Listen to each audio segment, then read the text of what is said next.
Hola, bienvenidos queridos estudiantes a Aula Robot una vez más al curso de sistemas operativos. En este tema vamos a ver el tema número 3 de este curso, que corresponde a la evolución de los sistemas operativos con el pasar de los años. Ya hemos hablado de qué es un sistema operativo, cuál es su función, cuáles son sus características, qué nos permite, qué nos ayuda, cómo trabaja para permitir la comunicación con los dispositivos, con el hardware y el usuario y las aplicaciones. Pero ahora vamos a hablar un poco de la evolución, de cómo ha venido evolucionando los sistemas operativos. No siempre esto fue un software, no siempre esto hace lo que en la actualidad hace. Inició de una manera diferente y con el pasar del tiempo ha venido cambiando y dando más su función. Vamos a irnos a los años 40, donde surgieron la primera generación de computadoras. Estas computadoras eran manejadas a través de consola. Eran usadas solamente por programadores expertos y profesionalizados en el uso de estas herramientas o estos dispositivos. Cabe recalcar que estas computadoras no trabajaban con un software, trabajaban de forma directa entre el usuario y la computadora o el dispositivo a través de un lenguaje de máquina. Estas máquinas eran muy solicitadas y eran usadas por un lapso de corto tiempo debido a su complicado y difícil manejo. Ya en los años 50 el objetivo era de facilitar la interacción entre la persona y un computador mediante la aparición de los sistemas operativos. Se hizo de una forma discreta y bastante simple, con un concepto entre un monitor y un proceso por lotes que realizaba pequeños almacenamientos temporales en la computadora. El monitor residente, su función era bastante simple. Lo que hacía era limitaba la carga de programas de memoria y los leía a través de cintas o tarjetas perforadas y las ejecutaba de acuerdo a la función o a los comandos que se aplicaban dentro de esas tarjetas perforadas. Podemos decir que el sistema operativo en aquel entonces era un tipo de tarjetas perforadas que permitían la comunicación entre el usuario y el software, la aplicación, el hardware. El almacenamiento temporal, su objetivo era disminuir el tiempo de carga de los programas, haciendo que sea un poco más simultánea la carga entre programas o la salida de datos a través de la ejecución de cada uno de los comandos o tareas. Ya en los años 60 se produjeron cambios un poquito más de la parte informática. Hubieron la aparición de circuitos cerrados y la mayoría orientados a incrementar el potencial que tenían estas computadoras. Por ejemplo, la multiprogramación. La memoria principal albergaba más de un programa de usuario, lo cual la CPU ejecutaba instrucciones de un programa cuando se encontraba en ejecución. Esto quiere decir que existían múltiples tareas, múltiples procesos dentro de la computadora. Los sistemas operativos desarrollados en aquel entonces fueron marcados mediante el inicio de Unix. A mediados de los años 60 aparece Multics, un sistema operativo multiusuario, multitarea desarrollado por los laboratorios Bell de AT&T y programado en PL1. De los pocos sistemas operativos desarrollados en un lenguaje de alto nivel, aquel tiempo fracasó el proyecto de Unix, que comenzó a desarrollarse a partir de a finales de la década. Cabe recalcar y decir que se produjeron cambios notorios en varios campos de la informática, lo cual para ello permitió la utilización de técnicas de lo más diversas para poder dar una mejor herramienta, un mejor sistema operativo a los usuarios.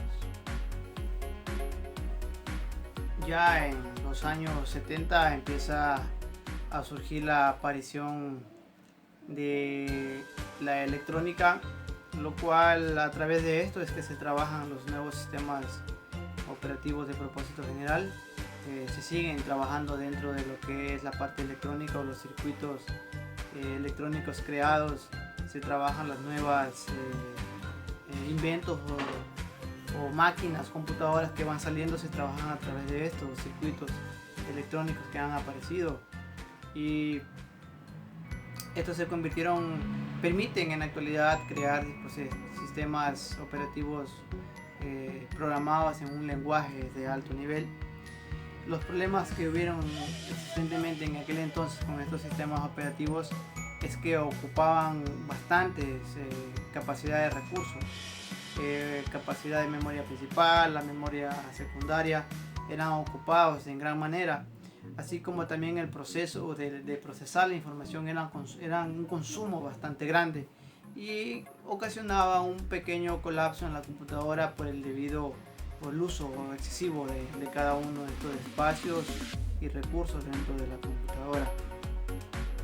Una de las características que tenían estos nuevos sistemas era que su costo era muy elevado y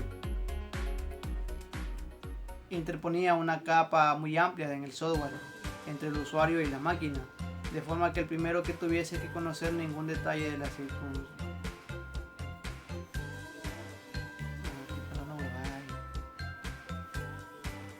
Ya en los años 70 empieza a surgir el avance de la electrónica, en lo cual se pudieron crear circuitos que fueron elaborados para un propósito general.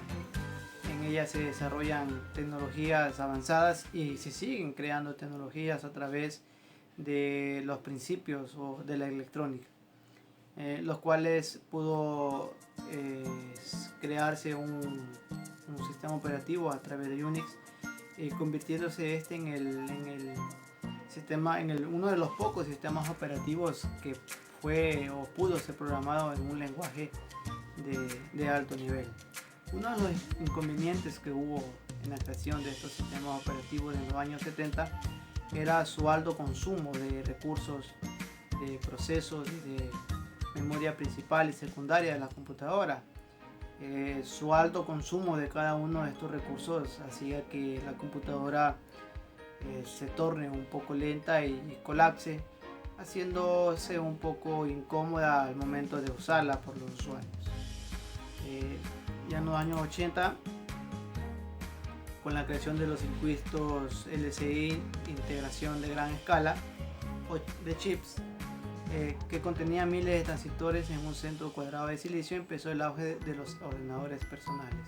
Ya en esta época empezaron a surgir o aparecer las computadoras personales que actualmente usamos en las casas.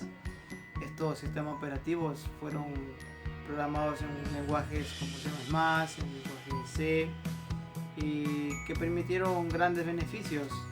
Uno de los sistemas operativos de la gran mayoría usa en la actualidad es el MS-DOS, que fue escrito por Microsoft, y otras computadoras que utilizaban el CPU Intel 8088 y sus sucesores, que dominaban los ordenadores personales. En resumen, en los años 80 se desarrolló las redes de computadoras personales que corrían sistemas operativos de red y sistemas operativos distribuidos.